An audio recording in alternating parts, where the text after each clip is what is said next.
доставит тела погибших мигрантов домой через 2 дня.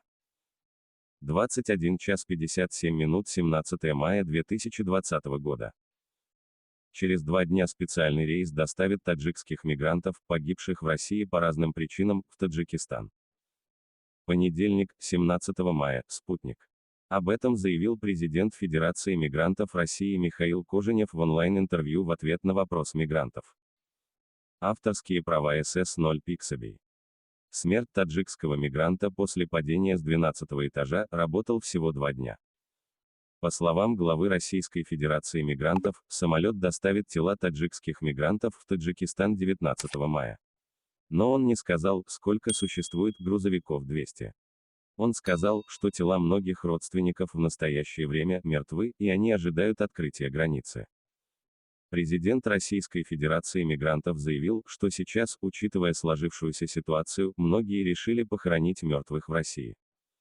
В качестве примера он привел Москву, где большинство мигрантов в настоящее время похоронены в северном городе Истра, и вся система является законной. По его словам, любой, кто не хочет похоронить своих родственников в России, может обратиться в посольство своей страны с просьбой забрать тело. Полное интервью главы Российской Федерации мигрантов Михаила Кожинева о ситуации в России можно посмотреть здесь.